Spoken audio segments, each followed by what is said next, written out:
Hi everyone and welcome to our video for today, Thursday the 18th of February. As ever, I hope that you are looking after yourselves and each other, that you're keeping safe and well. And here we are in Lent already, would you believe it? It's come around quickly, hasn't it? And for our reflection videos that we have during the week, during Lent, I thought we would look at this little book. It's called The Practice of the Presence of God by Brother Lawrence. And it's something I'm really excited about. I love this little collection. It was first introduced to me by the Vice Principal of St John's Theology College in Nottingham, where I did my training for ordination. So Brother Lawrence was a monk and he was the cook in the monastery where he was. So let's read the blurb on the back of the book so we can get an idea of what it's about. Brother Lawrence was a man of humble beginnings who discovered the greatest secret of living in the kingdom of God here on earth. It is the art of practicing the presence of God in one single act that does not end. He often stated that it is God who paints himself in the depths of our soul. We must merely open our hearts to receive him and his loving presence. As a humble cook, Brother Lawrence learned an important lesson through each daily chore.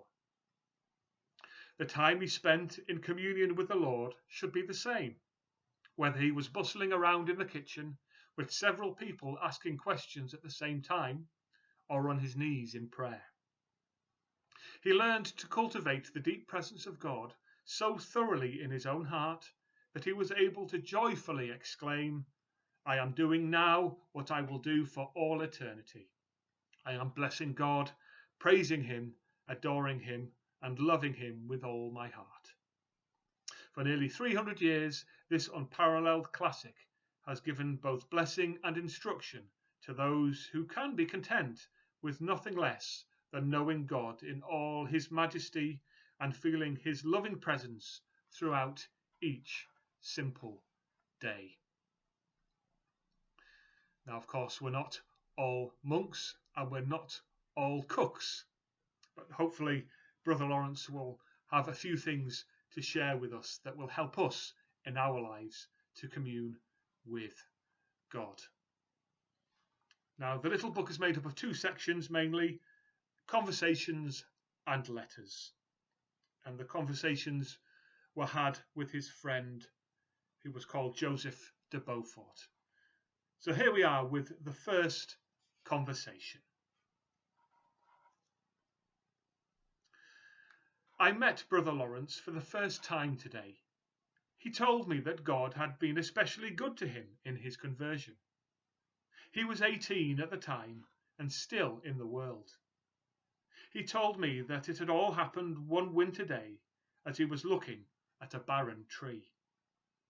Although the tree's leaves were indeed gone, he knew that they would soon reappear, followed by blossoms and then fruit.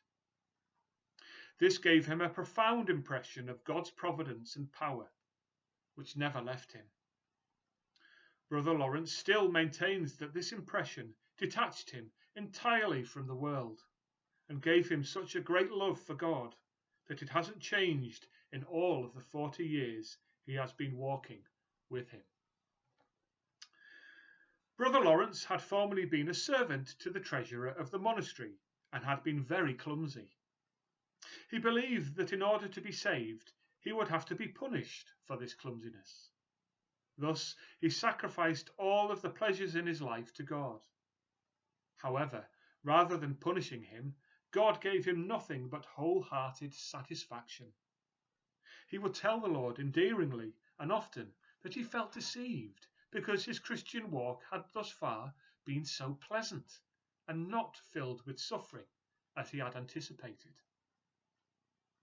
Brother Lawrence insisted that, to be constantly aware of God's presence, it is necessary to form the habit of continually talking with him throughout each day. To think that we must abandon conversation with him in order to deal with the world is erroneous. Instead, as we nourish our souls by seeing God in his exaltation, we will derive a great joy at being his. Another thing that he mentioned was that our faith is too weak. Instead of letting faith rule our lives, we are guided by our petty, everyday, mechanical prayers, which are always changing. The church's only road to the perfection of Christ is faith.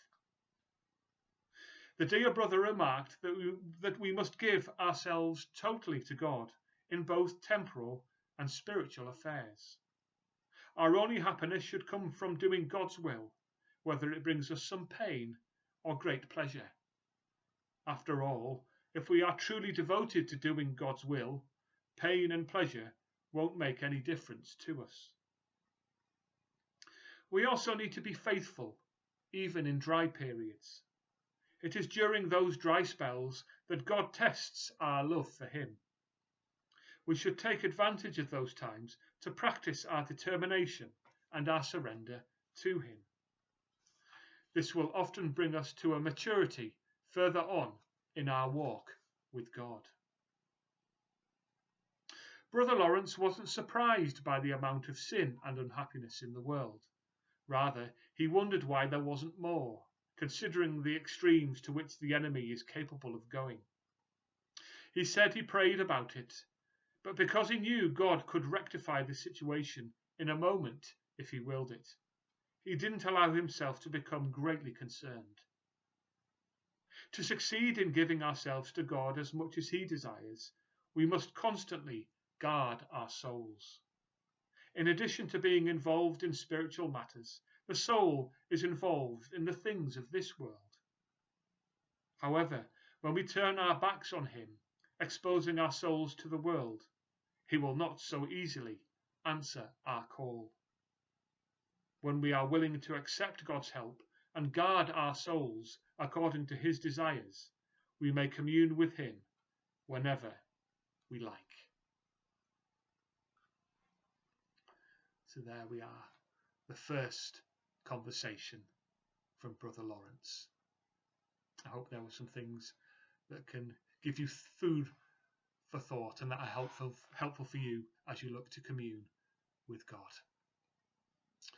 Okay, so that's the video for today.